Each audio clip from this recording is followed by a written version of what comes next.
Praise the lord. మే 11, 2024 యెషయా గ్రంథం 43 అధ్యాయం 4వ వచనము. నీవు నా దృష్టికి ప్రియుడవైనందున నీవు ఘనుడవైతివి, నేను నిన్ను ప్రేమించుచున్నాను. దేవుడు ఈ ఉదయకాలం మనతో మాట్లాడుతున్నాడు. ఆయన ప్రియ బిడ్డలతో మాట్లాడుతున్నాడు, ఇజ్రాయేలుతో మాట్లాడుతున్నాడు. ఆయన నిన్ను నన్ను ఎంతగా ప్రేమిస్తున్నాడో అని తెలియపరచడానికి చెప్తూ ఉంటున్నాడు. ఇదే మొదటిసారి కాదు ఆయన మనల్ని ప్రేమించడం. ప్రతిసారి ఆయన మనల్ని ప్రేమిస్తూనే ఉన్నాడు. బైబిల్ గ్రంథంలో మనం చూసినట్లయితే ద్వితీయోపదేశ కాండంలో మోషే ద్వారా దేవుడు ఆయన తన బిడ్డల్ని ఏ రీతిగా ప్రేమిస్తున్నాడో బయలుపరిచాడు. అవును, కేవలం ఇశ్రాయేలులకు మాత్రమే కాదు ఆయన ప్రేమ. ఆయన నామాన్ని నమ్మి యేసుక్రీస్తు ప్రభు రక్షకులను అంగీకరించిన ప్రతి ఒక్కరిని కూడా ఆయన ప్రేమిస్తూనే ఉన్నాడు అని మనం తెలుసుకోగలుగుతాం. నా ప్రియ సహోదరుడా, సహోదరి, ఈ ఉదయకాలం మనం గమనించినట్టయితే లోకంలో ఉన్న వారి ప్రేమ అశాశ్వతమైనది. మరి కొద్ది కాలం ప్రేమిస్తారు, మనలో విభేదాలు వచ్చినప్పుడు ప్రేమించడం ఆపివేస్తారు. కానీ ఈ దేవుడు సృష్టికర్త అయిన దేవుడు, సజీవుడైన దేవుడు నిత్యము మనల్ని ప్రేమించేవాడిగా ఉంటున్నాడు. మనము ఆయన దృష్టిలో చాలా విలువ కలిగిన వారం, ఆయనకు ప్రియులైన వారం, ఆయన రక్తముతో కొనబడిన వారం. కాబట్టి మనము అతనికి ప్రియులము. అతని దృష్టిలో మనం ప్రియులు కాబట్టి ఆయన మనల్ని ఘనపరిచి మనల్ని ప్రేమిస్తూ ఉన్నాడు. ఈ సత్యాన్ని మనము గ్రహించేవారిగా ఉండాలి. నా ప్రియ సహోదరుడా, సహోదరి, ప్రేమ శాశ్వతమైనది.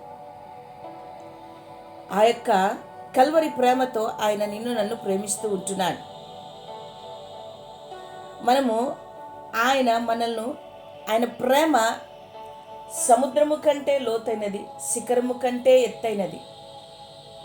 అట్టి ప్రేమతో ఆయన మనల్ని ప్రేమిస్తూ ఉన్నాడు. ఆయన ప్రేమను మనము కొలవలేము. కొలతలేని ప్రేమ ఎంత ధన్యత! మనల్ని ఎవరు ప్రేమించారని మనం బాధపడుతున్నాం, కానీ నిత్యము నిన్ను నన్ను ప్రేమించే దేవుని మనం కలిగినాం. నేను నిన్ను ప్రేమించుచున్నాను అంటున్నాను. అవును, మనం గుర్తుంచుకోవాల్సింది ఒక సత్యం ఏమంటే, ఈయన మనల్ని ప్రేమిస్తున్నాడు.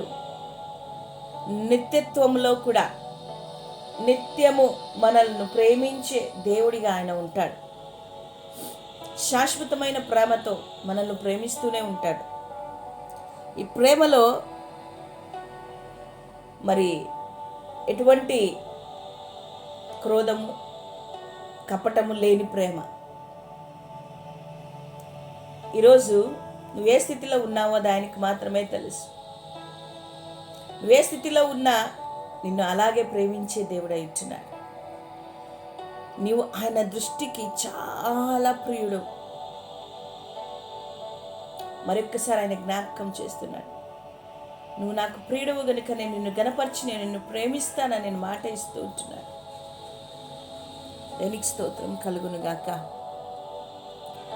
నా ప్రియ సోదరుడా, సహోదరి, నన్ను ఎవరు ప్రేమించడం లేదు, నాకెవరు లేరు, నాకు తోడు లేరే, నేను ఇంతేనా, నా పరిస్థితి ఇంతేనా అని నువ్వు బాధపడుతున్నావు. ఉదయ కాలం ఇదిగో నీతోనే దేవుడు మాట్లాడుతున్నాడు.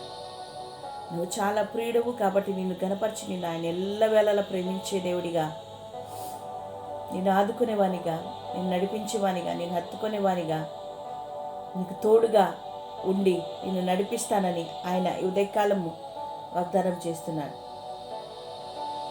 నా ప్రియ సోదరుడా, సోదరి, ధైర్యం తెచ్చుకొని వాక్యం అనే ఈ ఆహారము ద్వారా బలపడి దేవుని సన్నిధిలో ఆనందించాల్సిందిగా ఆయన కోరుకుంటున్నాడు. దేవుడు ఈ మాటలు మన వెనుకట్లో దీవించి ఆస్వాదించును గాక. ఆమేన్. God bless you. Victory ministries, Kalyan Durg.